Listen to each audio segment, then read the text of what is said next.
Hello guys, it's Teenage DC Fan back in another video, and the first part of The Flash's mid-season finale, which aired last week, was the heavy emotional hour.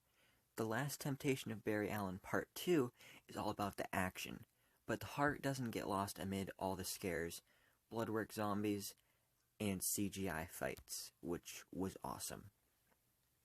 So the episode wastes no time in re-establishing the scary tone from the first part. When Cisco, Iris, and Frost come into Star Labs, Cisco immediately turns on the Babel protocol, or Babel as they called it. But I believe that that's a reference to the Tower of Babel, which was a story in the comics where Batman had created plans for if any of the Justice League went dark, it would be a way to defeat them. And that's exactly what this was here. So Cisco's basically Batman in this episode, kind of, because he has a way to defeat the Flash. Because he developed this in case the Flash ever went bad, and then ends up covering the entire Star Labs in a force field. At the same time, director Michael Nankin employs a few quick shots of terrified Central City citizens running away from Ramsey's Bloodwork zombie army that effectively establish how dire the crisis is and makes it seem like a citywide threat. So Team Flash is usually on the same page, but this situation is so terrifying and stressful that Iris and Cisco are butting heads over how to handle it. Cisco, who has embraced his role as leader, believes they need to focus on finishing his photon emitter, which in theory could cure Ramsey and Barry with a blast of radiation. It hasn't been tested yet though, so Iris on the other hand is convinced that Barry is still in there and that she can get through to him. They can't see eye to eye, but it never feels as though the script picks a side.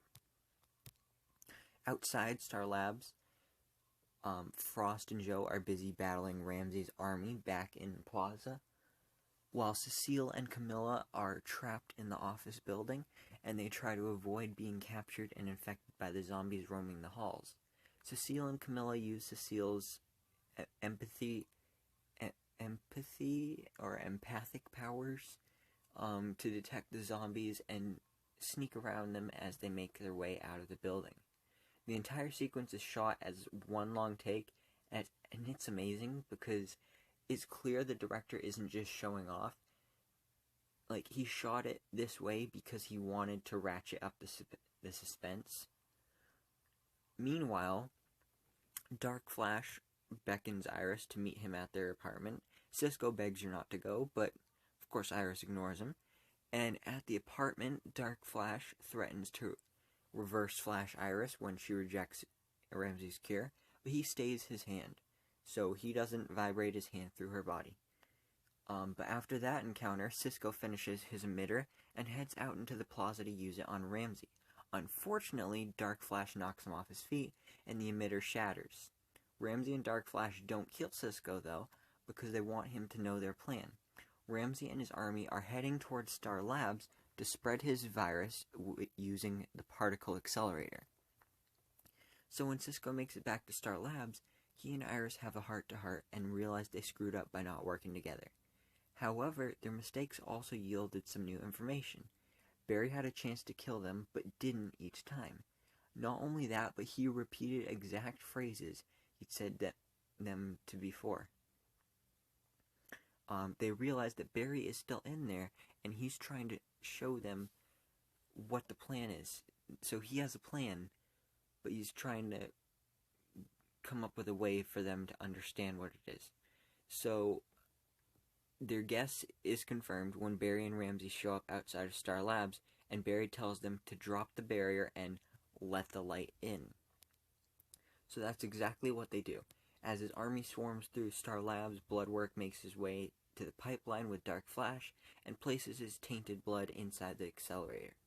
Team Flash manages to thwart this plan by subduing Ramsey and having Allegra blast the blood in the accelerator with UV radiation right as it collides with the particle, which spreads a cure throughout the city. So the city has been cured, and I don't mean in the way that Ramsey means it, because he thinks he's curing the city, but no. So from there, all that's left is for Barry to take down Ramsey, who goes full on Bloodwork.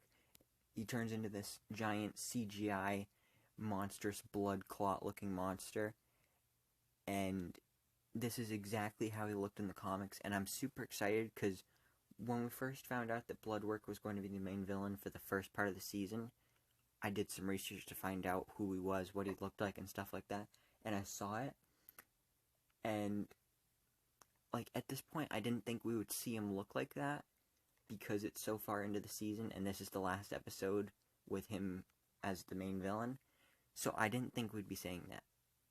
I didn't expect it, but we did see it. And this is one of the show's gnarliest visuals. So Bloodwork eventually backs down when he sees a vision of his mother, who pleads him to stop. And here's what the episode kind of lost me for a bit. It turns out this was part of Barry's plan all along. He let Ramsey infect him so that he could in turn sow seeds of doubt in Ramsey's mind, which took the form of beyond the grave appearance from his mother. This twist undermines the emotional turmoil Barry was going through in the last episode, especially that visual of him being pulled from either side by the Speed Force and Bloodwork. Anyway, the vision of Ramsey's mom distracts Bloodwork long enough for Barry to trap him in the Mac and save the day. From there, the team transfers Ramsey over to Argus,